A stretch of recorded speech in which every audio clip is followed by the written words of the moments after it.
Don't hold back. By the way, Don and me were watching, you all saw the John Ankerberg debate. We saw the other debate. I don't know if you saw it on YouTube, but Flew was so funny. He had his face like this to the audience. Like, it was so bad. And at one point, remember, he went like that and he goes, well, Flew, what do you think? He goes, I said, did you put it on pause? he just froze for like 5 seconds and goes, oh, me? And the moderator, wasn't the moderator trying to help him out? Exactly. Like, He was trying to spoon feed him, and he was just like, Habermas said that he has progressively began to question his own internally. Now, the other thing I didn't know about Flew, and I think it's in this second debate we're about to play, second interview I'm about to play, second part, is that I had not seen this already, but Habermas said that Flew went back and forth on this for a while, months. I'm a theist. No, I'm not a theist. Come back. I'm not a theist. And that was interesting about how he was obviously wrestling with it and very conflicted. So I didn't know that part of the story until Gary told me. So and also, how many of you remember that we had the interview since Bart Ehrman wasn't available? Tim McGrew interviewed for us. Yes. He is going to be in March in Fort Worth. At the Apologetics Conference at Southwestern Seminary, and he loved this whole idea of the book club so much that when he found out he was going to be there, he called me back and said, "Is there any way I could meet the book club?" And he said, "I'll fly in a day early or stay a day late or something like that." So we have him penciled in to be with us on a special Friday, the 23rd of March. So I don't know if we just want to push our date forward like that, or if we want to try to have 2 meetings that month. We can decide that later. He's already filmed when I had him in New Orleans, I went ahead and did a commercial with him about it. So what he wants to do is talk a little bit more about Bart Ehrman for maybe 20 minutes, the thing he didn't have time to do in our debate. And then open mic, he said, stump the chump. This is stump the chump. So he would love to hear any questions you might have. Do you guys like that idea to have Tim McGrew in your live with us? Sure. Yeah. So, if nothing else, he's just a lot of fun. Yeah, we've never done that before with the live. We did have Aaron Ra in, and that was a trip for the Christians, I think, a little bit, so he is quite a colorful character. How many people were here for the Aaron Ra? Yeah, you remember what I'm talking about. He was somewhat behaved. Oh yeah, I mean he was nice, but he kind of lapsed into some of his talking point. I remember he said something about the. Something along the lines of the Christians with their the crazy Christians with their position on this. I said, Aaron, you mean those other Christians, not us, right? I mean it. Yeah, but anyway, There's some truth to that. yeah. I know. I mean, hey, we earn that sometimes. Some of those complaints. James, excuse me, but that apologetics event you're referring to, who do you have to be to get into that? It's open to the public, and in fact, last year when they had it there, that's when they had the debate with John Mark Reynolds and Shermer, and Michael Shermer. And what I did is I comped maybe about 12 or 14 atheists from Metroplex Atheists. I'll pay your way if you go. It wasn't that expensive. So, but there's no debate this time. If there's a debate, I would even say maybe do we want to go get a group together to go watch the debate. I'm assuming that any of you might be interested in hearing the Apologetics Conference. I think it's going to be Friday. Well, no, it can't be Friday because he'll be here. So I think it's going to be Saturday, all day Saturday. I think is what it's going to be. So how would we find the? It would be SWBTS, Southwestern Baptist Theological Seminary.edu, and just search for apologetics, and it'll give you the date. It should be one of the main pictures I on the will scroll. definitely try to go to that. That's So cool. I think it's going to be Nancy Piercy is one of the other speakers, I believe, if I remember correctly. I think so. Yeah. Also, March. Tell them about the other thing. well, March 2nd and 3rd is Greg Kokel, J. Warner Wallace, John Stone Street, etc., etc. Apologetics Student Conference at Cottonwood. But I was going to mention that Tim, if anybody's interested and willing to drive to Allen on that Sunday that he's here, he's going to spend most of that day at Cottonwood. Okay. Oh wow. Long drive, but worth the drive. Several events. On a Sunday it's easy. On Friday night it's not. Yeah. In fact, just talking off the top of my head, and Bill, we can confer on this or not. But if that apologetics conference is going to be the same time as our book club, maybe we should just move the whole book club to that third Friday for March. Yeah, whatever. Um, Or we could have a potluck, just have a special event, for Tim. Because that we wanted Tim to be the focus. Right. So it wouldn't be a regular book club if we do it that way. Yeah. Okay. Well, we'll get back. And to he you is then. peer reviewed. Just like Gary Habermas. It's an Come inside on. joke for those who don't know, so you have to explain the jokes a little bit. He knows some things. Gary, I think in this interview I'm about to show you, I think it's the way he talks about this published of this dialogue, My Pilgrimage from Atheism to Theism, a discussion between Antony Flew and Gary Habermas. You will see a link to that. You can download it off my website if you want to read it. And I've got about 4 or 5 copies here that I'll pass around if anyone wants to take one. So let's just kick off this last section by watching that second video.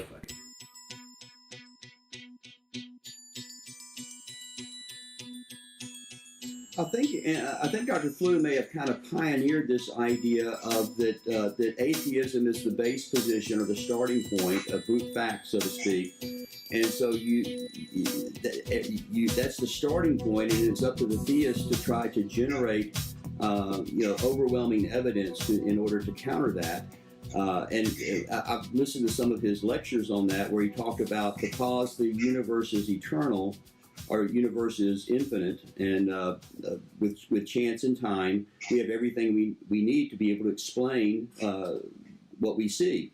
However, as science progressed, the idea of the universe being infinite or eternal kind of went away, and I wonder if that may have played a role in his changing his position about the possibility of God.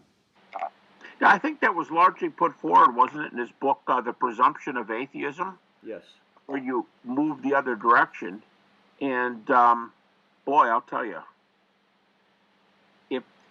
if that's the position somebody wants to argue, I find that to be a highly problematic position. First thing that comes to my mind is, how can you define your position where I give all the evidence and you're not required to say a thing? You just kind of sit there as if you hold this naturalistic trumping position and you ask for evidence for everything. I just reviewed a book that does this, a naturalistic book, and the fellow goes, he says, don't give me any beliefs, just tell me the reasons. But then his position from which he critiques you is reasonless. Right. But obviously when we walked down that hallway and he said to me, I have no evidence for my position, in spite of what he said in The Presumption of Atheism, it bothered him that he didn't have a positive case.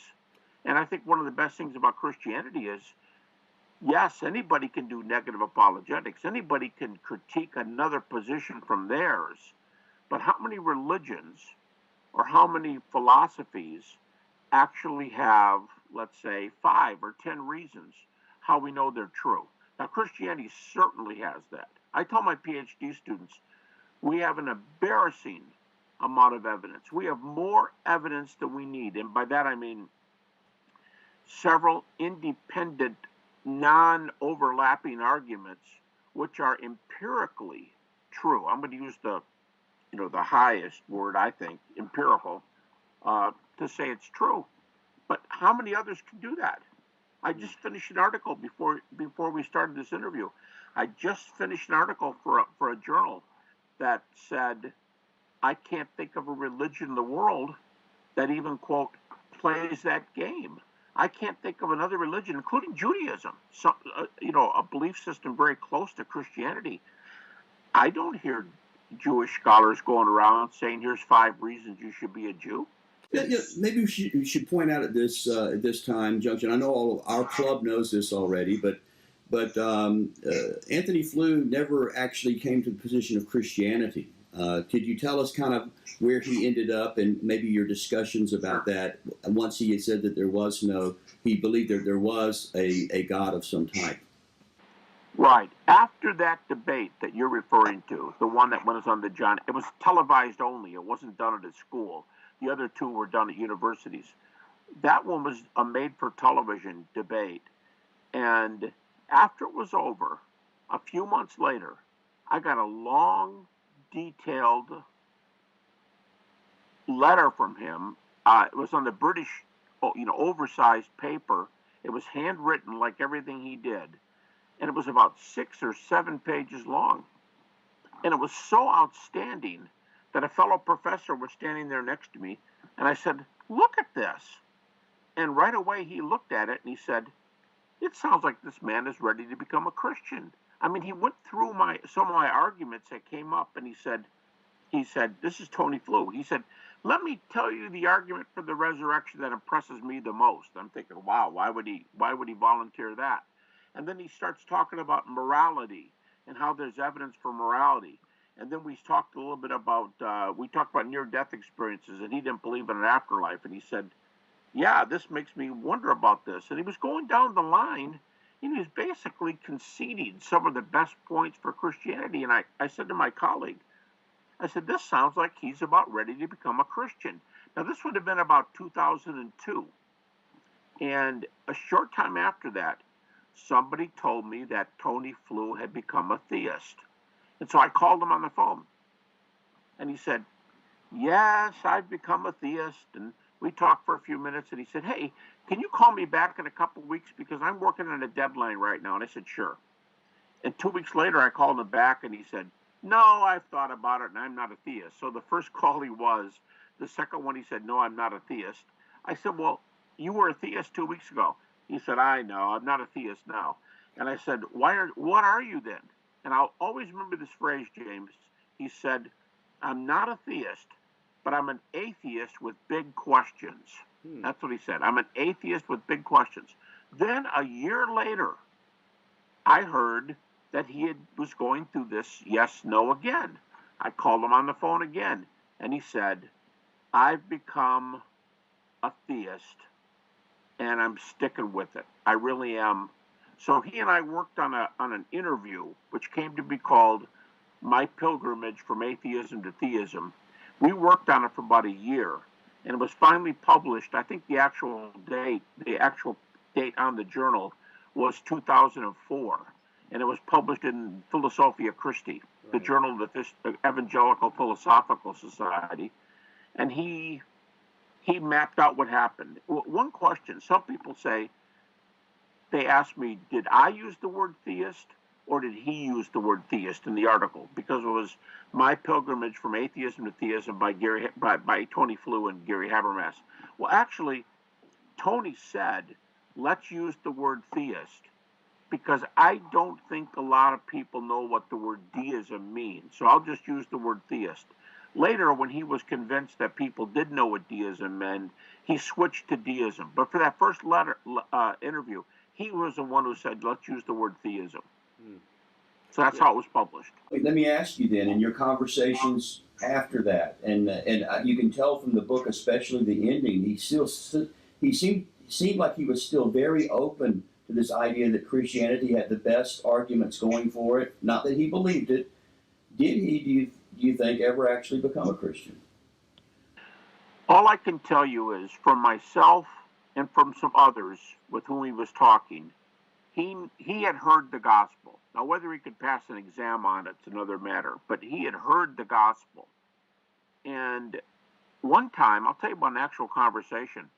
One time we were talking, and when I would call him, we wouldn't just call and me pester him about Christianity. I mean, we might talk about Margaret Thatcher and politics, and did he think American missiles should be in England, and some of the similar things going on in the news yet today. And he was conservative, and he supported Margaret Thatcher and conservative in his politics. And so I said to him, "Hey, where are you in your reading, your spiritual pilgrimage?" And he said, "Well," he said, "I really can't become a Christian because of the problem of evil."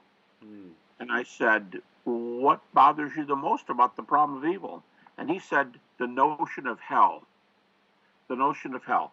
He said that something like that God would, in a sense, turn his victims over on a spit, over a fire too. And I said, "Tony," I said, you're more affected by Dante here than you are by the New Testament. And he said, yeah, but it's hard to get that out of my mind. And so I recommended the Zondervan book. Now, they've come out with a new edition of it now, but I recommended the Zondervan book to him called Four Views on Hell. And I said, Tony, Christianity, evangelicals are not a monolithic group on what this has to be.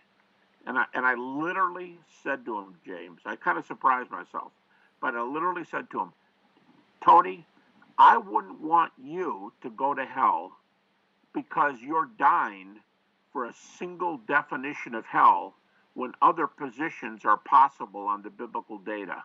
And his response was so amazing. He said, I know it, like that, like he didn't want to be wrong, yeah. And this was probably 06, 07. And so all I can tell you is he knew the gospel. But then when he died, finally, we hadn't talked for a few months when he passed away. And all I can say to your question is, he knew the gospel. Whether he came to grips with the Lord in, let's call them, the still small hours of the morning, whether he did something in his last few months alone with the Lord, I can never say. But as far as I know, he never became a Christian. Fantastic interview, James. I think that's one of your best ones. Think? Oh, I thought. What do you guys think? Well, I only see one other one, so I only got to pick one out with him. No, but I mean, he got stuff out of him that no. Yeah, who knows? Oh, I thought he was pretty good. I hadn't come across that. I didn't know that he went back and forth on that issue, and the whole thing about hell, that there was the I didn't know what was deism as a whole was very, very popular in the 1700s. We were talking about that with Kevin. Kevin and I were talking about that. But for some reason, it just completely fell out of favor. And I thought, is it not a consistent worldview or something like that? Because it seems like, why can't you just be a deist? But hardly anybody is. And that's why Antony Flew said, I don't think anybody knows what it is anymore. But that's what he ended up being. But it's this idea of the problem of evil. How could a loving God, all-powerful and loving, either doesn't have the power to stop evil, or he actually is evil, and that's why he permits it. And especially the biggest thing of that, and he's not alone in that, is this idea of hell. So I thought it was interesting. And did everybody understand what he meant about the Zondervan book, the different views of hell? And so it's not, Dante's Inferno is not the only evangelical understanding of what hell is, and there's other positions, and you can be wrong about hell. In fact, you probably are if there's so many different views of it. Everybody doesn't hold the same view, and still be a Christian. So I think what he was saying is don't reject Christianity just because you don't like one particular possible definition of what hell is like. Is Lewis's book The Great Divide, The Great Divorce? What is it? The exact title of C.S. Lewis, Great Divorce, yeah. Is that when Lewis says that the gates of hell are locked, but perhaps they're locked from the inside? Yeah, I mean, it's obviously very symbolic. It's not like literal or whatever. But yeah, the people in hell is just a really nasty place where everything's run badly and nobody cooperates. And when you try to go to heaven, the light's so bright it hurts your eyes, and the grass hurts your feet because they're just not in a state ready, to be with God. But they're not forbidden, That's not hell, that's Washington, D.C. It actually has been compared to that. It's just slow on my. But it's a really interesting perspective that God is not putting there. They're just not ready to be in His presence, So. I don't. Is it all right? I chime in. Yeah. Sure. The idea of hell, and I don't know if we want to stick on this topic or not, but looking at the idea of hell, it seems really hard for me to believe that somebody doesn't believe it. Just when you look at the world, right? When you look at humanity and just the evil that exists, and how we're all just capable of doing some of the most, evil things, right? I don't know how anybody doesn't think there is hell. I mean, it seems to make sense considering the amount of evil that humans can do. Well, I think But that I agree with you, but the question is, would God be that way? If a loving God, could He figure out some kind of way that the punishment? And we could get into the whole thing. We're just not really addressing that issue. But there's a appeal to an idea that couldn't God just give you a fine or something. So it's like, couldn't he just, or maybe, okay, you go ahead and serve 20 years, but then you're out or something like that. Yeah, they do that in Purgatory. They had that for a while. The evangelicals ruined that good thing. Yeah, because I could be wrong in this, but I think in Islam they have that philosophy, that mentality. Well, in Islam, you have the concept that unless you've committed shirk, which is the unpardonable sin, that if you're Muslim, so that you've given the declaration and you're Muslim, that every Muslim will eventually get out of hell. And I've had a number of Muslims say, well, see, I'm not worried because eventually I might go to hell, but eventually I get out. But of course, the problem is, where's that in the Quran? It's not in the Quran. And so it's by tradition, hadith, and other places that they're cobbling this together. How many years is it for unbelief? Well, you and I are both in the same boat. We ought to look into it because no, the Mormons could be right. Actually, the argument goes this with the Jews and Islam, the Christians. They'll still get to heaven. They might be in purgatory a little longer than a Muslim would, but not. The people in the book. The real question, though, for the Muslim, I know we're digressing, chasing rabbits here, but that shirk and pardonable sin is ascribing God, the attributes of God to any other being, which would include Jesus. So in a sense, we're in more trouble as Christians than an atheist is in that regard. Yeah, it depends on, because I talk to Muslims at work, and sometimes we exchange ideas. Yeah. And they give me interesting. They give me the same apologetics, ironically enough, like I was telling you earlier. Yeah. I was like, yes, I can hear something new, and it's like, no, it's the same stuff. Yes, we borrow from each other. The Kalam argument was originally put forth by a Muslim. Yeah. But by the way, I know we have new people, and raise your hand if you're new. One more time for me, okay?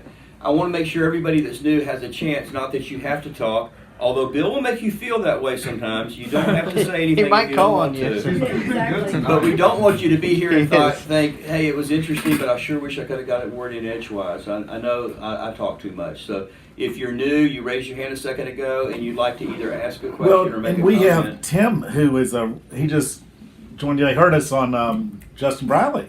Yes. And he is a former Wycliffe. You say it, Tim. I'm Ken. Ken, yeah. Tim, but anyway, I grew up as an MK missionary kid in Africa, born in Ethiopia. My parents were missionaries until I was 16. So left Africa when I was 16, but then I later became a missionary myself.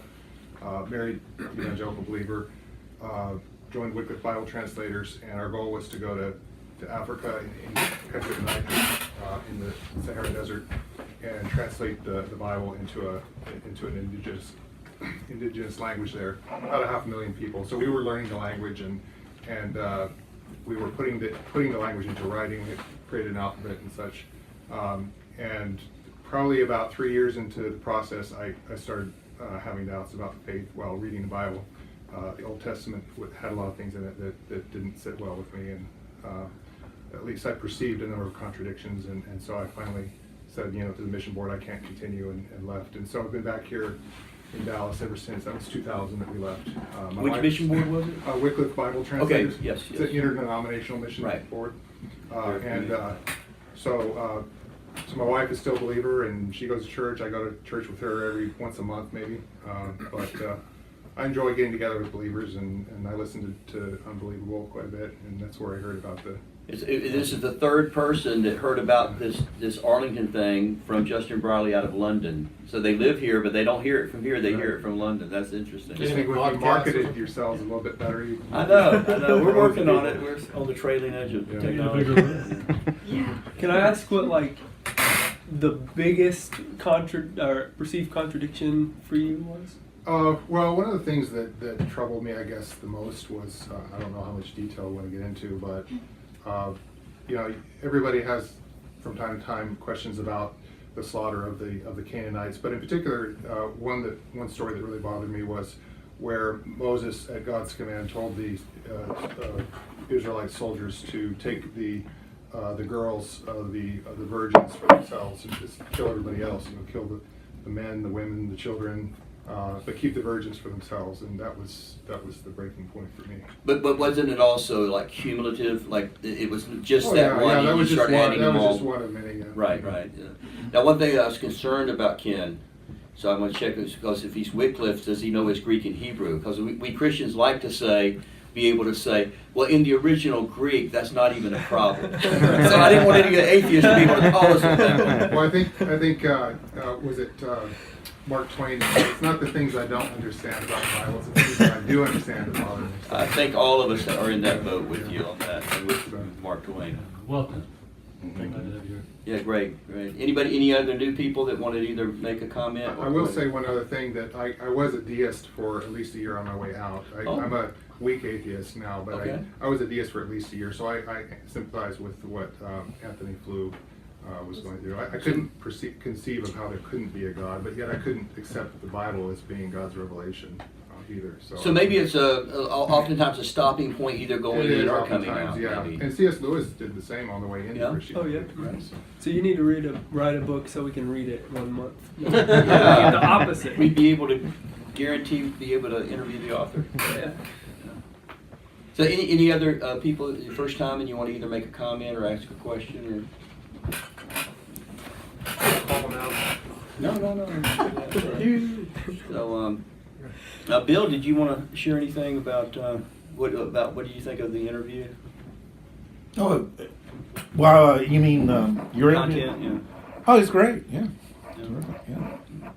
Well, I've got another short one. I think a 6 minute.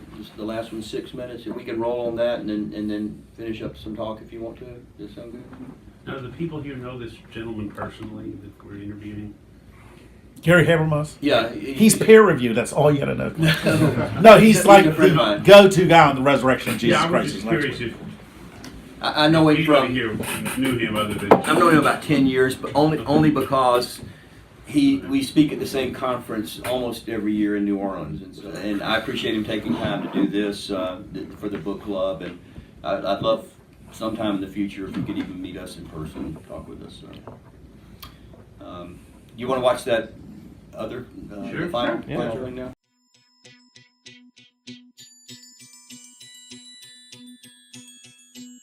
Well, for the sake of our interview right now, could you just, like in very short, succinctly, tell us what the gospel is?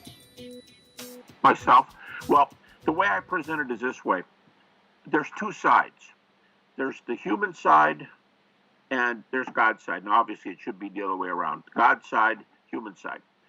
On God's side, my opinion is there are certain data which are indispensable, and then the person gets involved with regard to whether they're going to believe or not. It'd be like, to me, my best illustration is to say, two people might date for years, and one of them might get to know the other one better than anybody in the universe. They know that person better than the person's parents do. But if you don't say I do, you're not married. It's that simple. You could be best friends. You could know each other better than anything. You don't say I do, you're not married. Well, whenever the New Testament defines the gospel, and this is primarily in the writings of Paul and in the book of Acts, these three truths are always present. The deity of Christ, the death, resurrection. Deity, death, resurrection. Evangelicals often say death, burial, resurrection. And actually, burial is mentioned a lot, but it's not mentioned all the time. Deity is, death is, for sure, resurrection is, for sure. And to me, that's God's side. God asks us, are we willing to believe in the person of his Son? Romans 10:9 may be my favorite verse that states this. If we confess with our mouth that Jesus is Lord and believe in our heart that God's raised him from the dead, we'll be saved. Now, in that text, we have deity, resurrection, death. That's the order it comes in that text. And by the way, that's a pre-Pauline text. That predates Paul. So we have every reason to think that when Paul said yes to Jesus on the way to Damascus, that saying was already in existence. And Paul later wrote it down. Okay, that's God's side. And just like we have to make decisions, those of us who are married, or those of us who are not, we had to make decisions whether we wanted to be or did not want to be married. Well, I look at it that the human side is are we going to enter this relationship with Jesus? Of course, there's different Christian views on, will God choose everybody and will he make them come to repentance, or are they free? That's another discussion. But however it appears, there's God's side of truth and our side of belief and involvement. And that's how I see it. God's evidence, God's data. Do we want to agree? Do we want to believe, yes or no? Thanks so much, Gary. And it's a final request on your time this afternoon.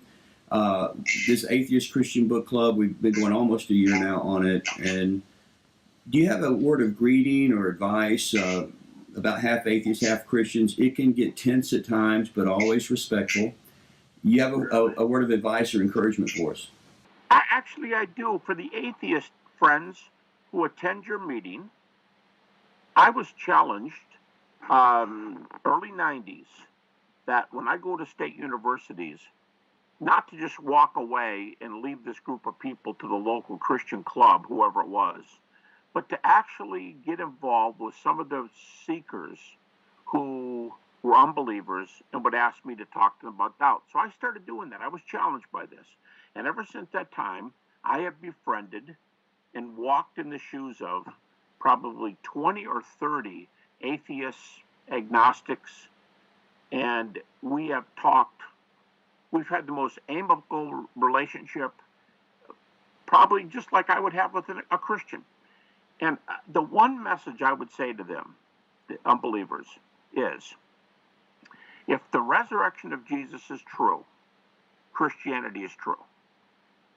And the reason that's important is because the evidence for the resurrection is so outstanding that a skeptic like Dale Allison at Princeton Seminary, Dale is liked by the atheists and agnostics that I know, because they like his really creative natural theories he comes up with. And yet he says in his book on the resurrection, he calls himself a deist. And yet he says, I have no doubt that after his death, Jesus appeared to his disciples. Now, why would a skeptic concede that? To me, that's how strong the evidence is. And I think the thought I would want to leave with the unbelieving friends that come to your meeting is what I call the minimal facts argument. Tony and I discussed it all the time. If we can take only the facts which are agreed to by scholars across the board, I use a half dozen of them, only those facts are sufficient to show that the resurrection is the best answer to the data we have. And when the critics come back, like they always do, with where there's so many errors in the New Testament, or there's contradictions here, I will often ignore those questions. And I will say, I'm not going to discuss the contradictions right now because they're not relevant to what I just said. What I said was I can take the facts we agree on, not the facts we don't agree on. I can take the facts we agree on, and I think I can get the resurrection. I think it's that kind of an argument that has stimulated some discussion today because it's facts shared in common by believers and unbelievers alike. I say they should push us to a resurrection. If they say not, I'd like to know how they get out of it. Well, Gary, I don't see a way out. Well, Gary, would you be willing to maybe come back at some future time and discuss that with us? Absolutely. Be glad to do it. Thanks so much. My guest again, Gary Habermas, distinguished professor of philosophy and apologetics at Liberty University in Lynchburg, Virginia. Gary, thanks so much for giving us your time and this afternoon, and God bless you. Thank you very much, James. I thoroughly enjoyed it. So, what did you guys think of the appendix? That was his view on N.T. Wright's account of the resurrection, or evidence for the resurrection, right? Well, Appendix B. Appendix B. Yeah. Let me say, first of all, 20% of the book was were the appendices, so you could have read just that, been through that much faster. But you need to understand when he does the N.T. Wright on the resurrection, he doesn't say he believes that. He included it because he felt it was the best argument for it, not that he had come across, not that he bought into it. And I think Gary fairly represented it. Nobody has any evidence that he ever became a Christian. So he doesn't agree with our position. But he concedes that me and Terry were talking about. Have you guys seen the movie My Cousin Vinny? Yeah. When their lawyer goes and, okay, it's your turn, and he goes, boy, he's good. It's like, man. And he goes, what? And it's like, Flew goes, boy, that's impressive. I've never heard in a debate the other side go, man, you're great. Well, there was the debate at Bible and Beer where it's actually conceded. Who was it that Miracles conceded the are debate at the end? Huh? That miracles are possible. That miracles are possible. Tim Was that Zach? Yeah, Yes. Zach and Tim. Yeah, wait a minute. You lost the debate before you even began. Who's Zach Moore? Zach Yeah. Moore conceded the debate at the end publicly. But it was just pitiful. I mean, who would concede all that? I kept saying, and Gary Habermas is an expert in this stuff, so he just bulldozed over Flew, and it was like, oh, the data says this. Data? This isn't data. This is hearsay 40 years out. This is people that see demons behind every tree. You don't have historical facts here. This is just hearsay. Paul isn't 40 years out. We've talked about Well, that. true. And 4 years out. And there's quite a bit of data. Yeah. I just don't know. Go I ahead. was just going to Just say, I plain had a question, because how long from the time of that debate till his death was there Andrew Flew? The first debate was in the 90s. The one that we watched was early 2000s, I think. Because he reminded me of someone who had dementia during that debate. Well, some of the atheists, That's what. wasn't that right? That was an Well, argument. that was from the argument atheists, of and he came out and said, "No, like this is Well, what I believe." what I don't happened think that's was- a Yeah, I don't wrong think- position. Yeah, there were He people might have- that thought that he didn't even write the book. Yeah. If you want, Wikipedia has a good article on that. If you want to go look at that, it was Richard Dawkins was the one who backhandedly. Richard Carrier, I think it was. Well, Carrier also, Dawkins I think as well. Oh yeah, I guess both were involved. Yeah. Carrier was a big. Richard Carrier would have never let him get away with those minimal facts. The empty tomb is not a minimal fact. There's But- Bart but Ehrman he's- says but there's he's- no empty tomb. Well, I will say this: the minimal facts he was talking about was what most scholars, including atheists and Christians, agree on. Yeah. But you make the exception. Richard Carrier is not most scholars. You can't include Muslim scholars because they don't agree with the secular or the Christian historians, and you can't include the mythicists. So Richard Carrier couldn't be in the group. Yeah. But if you believe there was a really of Jesus, they're not saying the facts we don't agree on. So we're not saying. I mean, I think everybody would agree Jesus is dead, died, right? Would we all agree that Jesus died at some point, You gotta right? start with that he Was he crucified? Almost everybody's going to say yes. Did his disciples claim to have seen something? We're not saying they did. I mean, there's other possible explanations, but was there a claim by followers, Paul and others, that he resurrected? And so you start with the things that we agree on, which is a good way of doing, I think, any kind of historical research. Let's just start with what we agree on and think about the possibilities. Okay, it could be that it was a conspiracy. It could be that it was hallucination. It could be, there's a lot of possible explanations. Flew's position was that and this is by Gerd Ludemann too, that the disciples had this enormous grief when Jesus died, so they thought they saw appearances. And that's right, a lot of scholars believe that the Christians at least thought they saw. Right, but that's all we're saying. Precisely, We just start with, can we agree that they thought they saw something? That's all we're saying. What can we all agree on and start with something that we can have?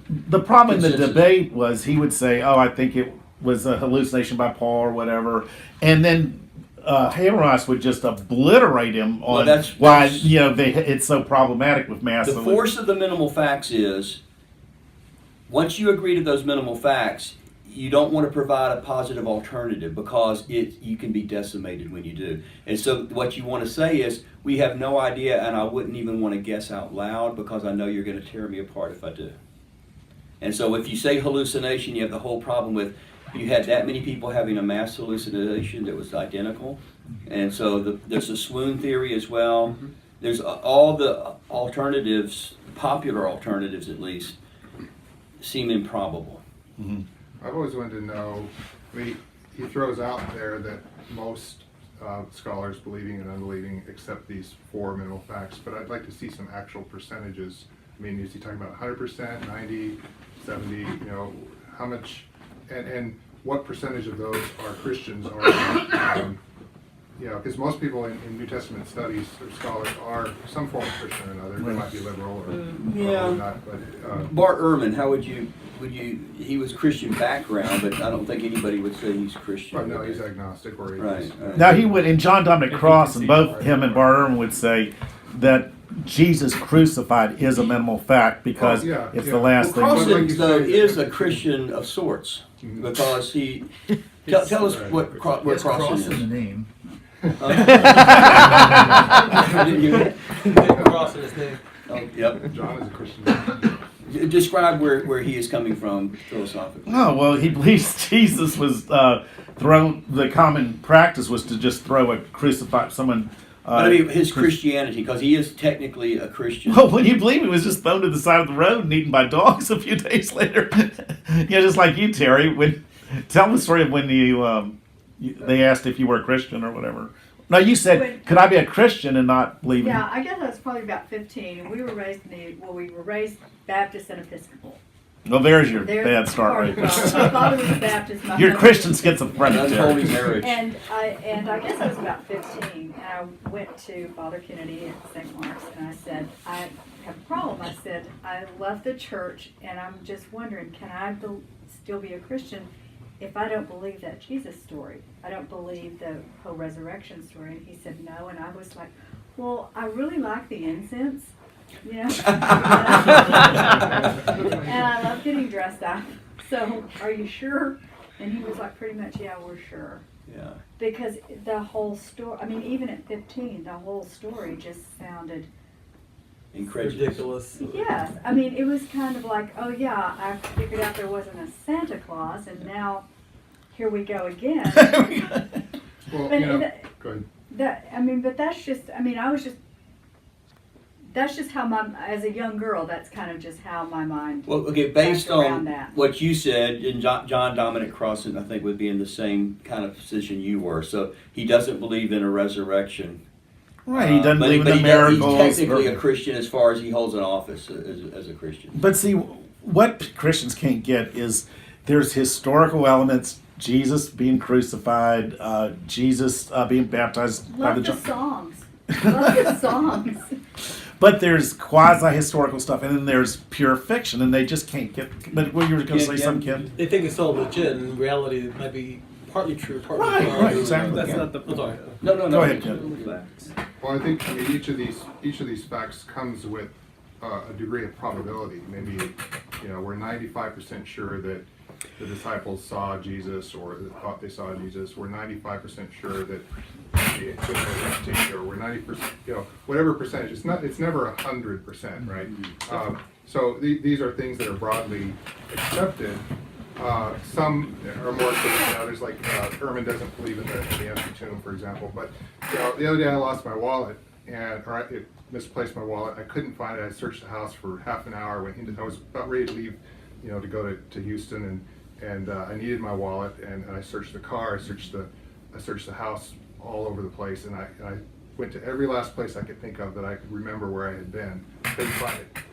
But never once did it occur to me that maybe it just miraculously disappeared. That would have been the last thing I would ever have conceived or imagined. You know, somebody could have said to me, "Well, Ken, you were here. It's not there. It must have disappeared." It must have Yeah, been Could have been aliens. yeah. So, but you know, I guess my point is that, yeah, all of these things together look like they point to a resurrection, but it's the last thing we should think of. Well, and I think, And that's David Hume's That's argument, which this guy Flew is an expert on. that's a Leading compelling. scholar. That's a compelling. Well, point. one of my issues always been too with the resurrection. It's like, okay, then, and I realize that Christians are going to think it's because it was God and went, but then where did the body? You know, the argument goes, where did the body go, right? And I get that to Christians it's going to be a supernatural explanation, but for me that's not good enough. I'm like, okay, it got to be something. Like he was saying with the wallet thing. To me, it's not. Oh, I lost my wallet. Oh, it must be the spirits took it away. And that's what David Hume said 200 years ago. It's the least likely explanation. Any explanation, it was grave robbers.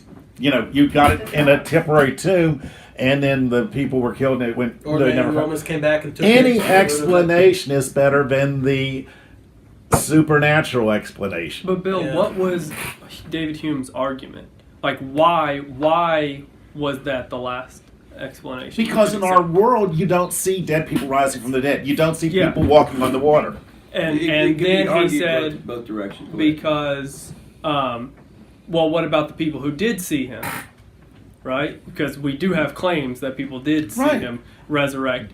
And his point was, well, we don't have anybody who's reliable who reports miracles. So he talks about how we know miracles don't happen, and we know they don't happen because we don't have anybody that's reliable that reports them. And then we say, well, what about the reliable people that we do have? He says, oh, well, they're not reliable. And you say, well, why are they not reliable? And he says, because they reported a miracle.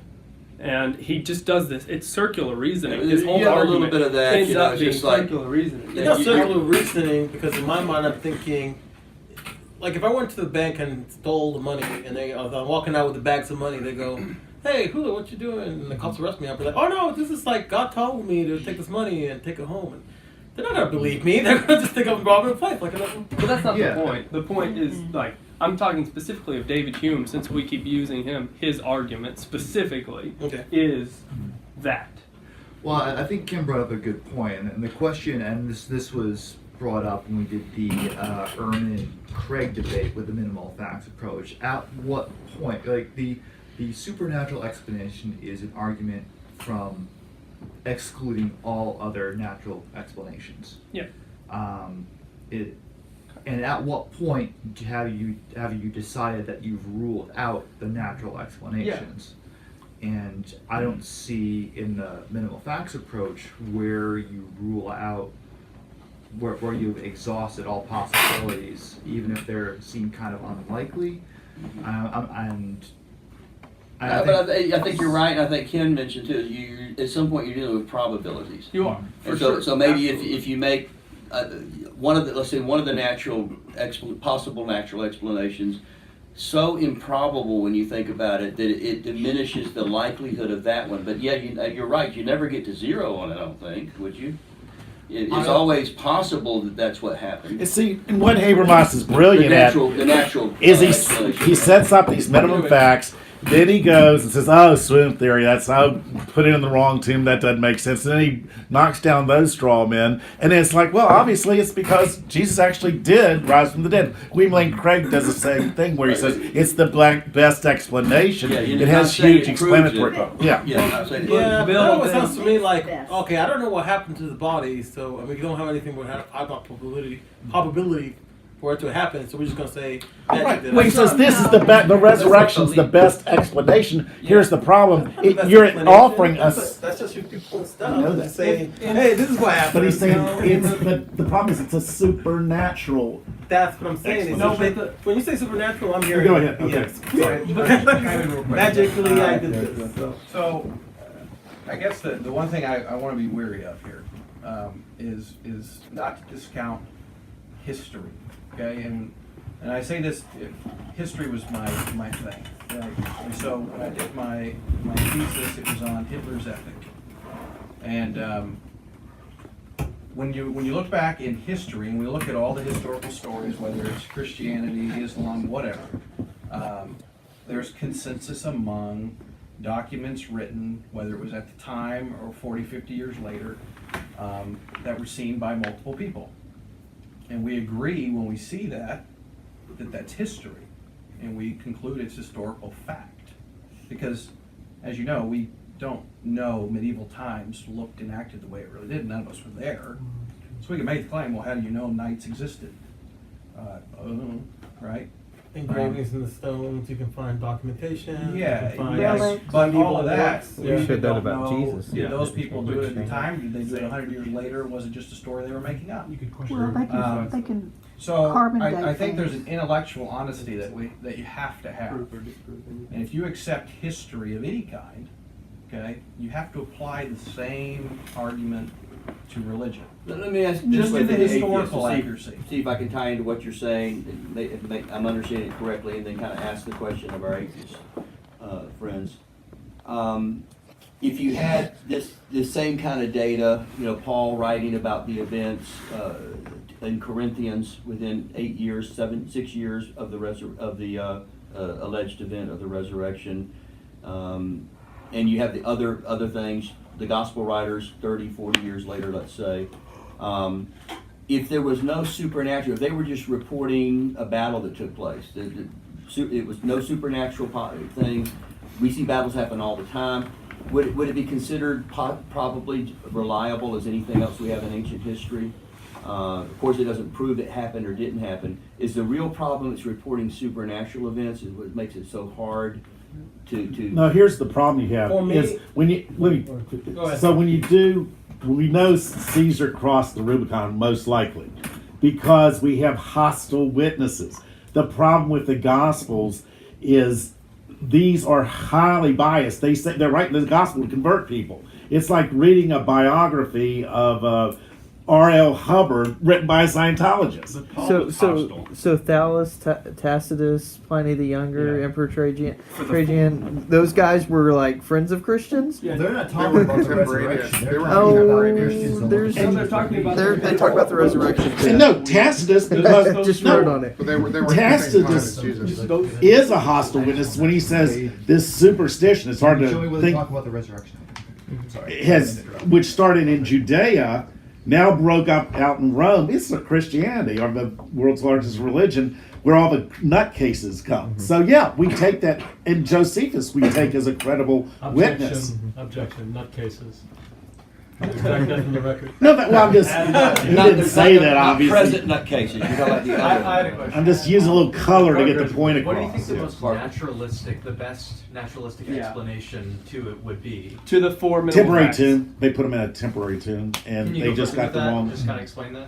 Okay, For the four That- minimal facts. yeah, well, to like the knock down empty each tomb. one. Would the empty tomb be one of the four? Signing. That's one of the four. Yeah, yeah. And but they stack on each other. Like they don't stack on each other like a table with legs. So you have to knock them all. And by the way, John Dominic Crossan does agree, so would Bart Ehrman, that his baptism by John in the Jordan River, there's an actual Jordan River, John was an apocalyptic figure, everything makes sense on that. Jesus being crucified, you'd never expect your Messiah to die of crucifixion and ignominious death. I mean, that just totally went against what they believed he would be, which was a priestly savior or a military conqueror. So yeah, but when you get to the empty tomb, now you got a lot of, because Bart Ehrman looked at every early Christian document, and they always just threw the body to the side of the road. There was never a proper burial for it. So, especially someone that, and why did he get crucified? King of the Jews. He was tried for sedition against the state. They would have never had a proper burial. And Joseph of Arimathea means disciple of, so that is just a Christian invention, obviously. So yeah. where do you think the body went at that point? Who knows? I mean, like Barham said, they could have went and tried to bury the body. They got, killed by someone, and the body was beyond recognition a few days later, and who knows what Yeah, happened. but here's where Ehrman screwed up, though. When he got to the sightings of Jesus, he called it hallucination, and his evidence was, look at these incidents where 50,000 people saw the Virgin Mary. Well, he's just proving that, God reveals stuff and people see it. I mean, he's destroying his own argument there. He doesn't really explain the Well, the sightings. hallucination theory is problematic. And then the women, discovering the tomb is a good evidence that. What's the natural explanation for the What sightings? makes that a good evidence? You might want to remind Oh, me. because women's testimony, with good reason, was pretty much With working. good reason. Even today, they did. That's Bill Clock, everybody. That's the atheist side that says that. No, okay, Don't blame the But actually, Christians. and see again, Gary Habermas, this is the debate. Women sometimes could testify and were, used as We witnesses. need to start wrapping up. So there's a couple of real quick things. I wanted to see if I could get Kevin to give us some final words of insight, maybe. Yeah, I think, the book for me is a fascinating book, but it's the personal side of it, and it goes back to a conversation we had here in this room about 4 months ago, in which Jim was asking, can you follow the evidence wherever it leads? And asked the question, so what would it take? What kind of evidence would it take for you to change your position? And we talked a little bit about that question. Well, interesting, this book is just that. It is the foremost atheist scholar for decades who says, here's the evidence for what it took me to move from being an atheist to being a deist or a theist. And so those first 65 pages, the ones I said you might want to skip, were really, him saying, look, this is my atheist bona fide. I really am the real deal. I'm not just a doddering old fool kind of guy. But even despite that, all of these issues were enough to move me out of that camp into the other. And so regardless of what he has in those pages that come after 65, the fact that he followed the evidence to actually move away from atheism, He closes the book that way too. Fascinating story. Yeah, he closes the book that way too. It's going to be interesting to see where the evidence leads over the next few years, he said. But I didn't realize till I read the book and did the accompanying research that he's credited with the no true Scotsman fallacy. Yeah. I had no idea. And that also he pioneered this whole presumption of atheism. I've heard Matt Dillahunty take that approach. He's the one that basically invented that approach. It's and then Alvin Plantinga had tried to use it against him. That was kind of interesting thing. I didn't know that he used to be a Marxist who became a believer in free market. He gave that as an example of being willing to switch his position. And in answer to, I thought this was interesting, in answer to people who thought that he's becoming a Christian, realizing that death is imminent, as part of like Pascal's wager. Well, just in case I'm wrong, I'm going to switch positions. He said, he mentioned on page 269 that he wanted us to know that he still doesn't believe he's going to survive death. So this is no way trying to cash in on Pascal's wager or anything like that. So he didn't become a Christian, and I was kind of disappointed in that. But in a way, it almost strengthens his position for this discussion, because he's not fully in our camp either, and he left this world having real problems with Christianity. It's interesting that he did feel like the evidence brought him so far, but best we can tell is here he said he never went all the way into our camp as well. So he's one that he got away from both of us in a sense. It strikes me as interesting that it depends on the direction of movement. If you're a deist, if you're coming in, then you're lauded by the Christian side. But if you're going from Christianity to deism, you're like the most vociferous opponents of Christianity in the 17th, 18th century were deists. Thomas Paine and Thomas Jefferson and so forth. They were like the atheists of their day. But now somebody becomes a deist, and yay, Christians! This is our savior. It's close enough. Horseshoes and hand grenades. The trend is your friend. Exactly. It's the direction. It's the movement. It was also fascinating that he got his chops, and his first real atheist encounter with Christianity, public debate style, was at Oxford with C.S. Lewis, who's one of our kind of folk heroes for Christian apologists, stuff like that. So he went up against one of our favorite sons, and apparently was more than able to hold his own. Some of the things that he produced out of that debate were being republished and reissued 40 years later. I mean, that's remarkable. You have to be kind of brilliant to have those kind of atheist arguments that are still looked at. So I enjoyed the book. I think it's a great pick, yeah. So that brings us to the question of what are we going to do? How can we top that one? So I think what we're going to do is look at Sam Harris, Free Will. How many are familiar with Free Will by Sam Harris? It's a short book. Have you read it? Have you read it? It's a very short book, yeah. Yeah, it's a short book. I love that. Flew gets into this. Can matter think? And is consciousness an illusion? This whole idea of mind-brain dichotomy. So I've not been able to read it yet, although I've had some very interesting discussions. And just like Antony Flew didn't totally agree on our side, I've had enough debates over there at Jay Gilligan's to know that atheists are not monolithic on this issue. So, but I think it's an interesting thing. I think Harris is brilliant, and he's a very engaging communicator. So, unless I get a new revelation from God and can convince Bill, we've decided this is kind of the way that we want to go. Any questions on? I think there's an audio book as well, but I'll get you the links to that. If you want to make a note, go ahead and start reading. It's a very short book, very interesting. Do we really have free will? Or is it just an illusion? Did you really decide to come here tonight? Or was it inevitable that you had to because of brain chemistry and DNA? Did he want to write that book, for example? Yes, and is it possible for him to change our mind, or is that also predetermined? It's like the guy that wrote the book that you can't trust anything anybody writes. Yeah. Yes. Truest book ever written. I noticed earlier you guys were talking about moving the event from March 2nd to like the 3rd. Well, we're going to be conflicted, aren't we, with the apologetics conference? Yeah, but it probably wouldn't affect 80-90% of us here today. Yeah. I mean, how many of you are planning to drive all the way to Allen for? Everybody's welcome to go up Okay. Friday night. It also is all day Saturday, so you Okay. can go on Saturday and not go on Friday night. Yeah. Oh, That's okay. another- And you get extra credit for the book club if you do that. Like street cred or something? Like, Street cred. Yes. oh, okay. Wow, you dedicated. Is it a prize? So and I'll get you the video, the little commercial. We had to change the date by one, but I'll get you the little commercial with Tim. Most of you remember Tim from last month's interviews, but that's going to be Friday, same time, same channel, right here. We'll do a dinner and everything, but it's going to be the third Friday, which is the 23rd of March. So I didn't want to really start promoting that until we got past this next book club.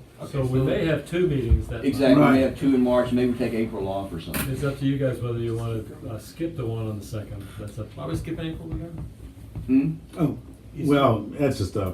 We can determine when we get there, but it puts us 2 meetings in the same time. Oh, no, that's fine. I just was curious what the. We have no life. Horror. Yeah, that's what I'm saying. My other question is this, I left it earlier, like, the meeting, can I suggest books? Yes, we're open to suggestions and. Just put it on the Yeah, Facebook group or something? yeah, put it on, everybody know about our Facebook page too, Atheist Christian Book Club, and there's Friends of Atheist, you post that.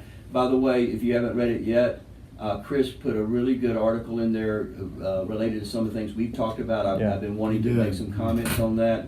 This is the kind of thing I like to see more of, thoughtful. I mean, you didn't do it just for that. I think it was part of your It's part of my normal stuff. But yeah, it's exactly. sparked by the debate. But I love to see that kind of input, and maybe it becomes a place that we can expand the discussion. And don't forget, every other Thursday, you need to get on that list for Britt to invite you to the interfaith dialogue that takes place at Hooligans. May I ask why that's so early? No, it's anytime you want to go. It's 4 to 8. I work for a living, and 4 o'clock. Well, a lot of people come in from 7 to 8. If you want to go to where the nutcases go at IHOP, you're welcome to that. 8:30 to 1. Where's our other alumni from IHOP? Is she there? Oh, you mean Sue? Yeah, she left. No, not Sue. The other Tracy. one. Tracy, yeah, she left at 7. Yeah, she had to leave early. She Yeah, had to leave but early. So. She was. My other thing was my interfaith thing with the Facebook. Oh yeah, you were going to mention your interfaith. Yeah, and Julio wants to tell us about something that sounds interesting that we might. Well, it wasn't a big deal, but Tracy already left. But she was letting me know that there's like an interfaith group meet up at a. If you want to basically meet other people of different faith, I figured this group might be good for it. That's why I'm letting you guys know. I put the details on the Facebook page for this group. Okay. In the group discussion. But have you been to it? No. Oh, okay. Yeah, Tracy told me because she was looking for secular humanists to go to this because apparently their argument was, we always bring all these other people. We bring the Muslims, we bring the Jews, but we never bring any atheists. so she's trying to. So Tracy was letting me know to help this group out. Any token atheists, they need. But yeah, but you guys obviously the Christian can show up. It's interfaith. It doesn't say just people.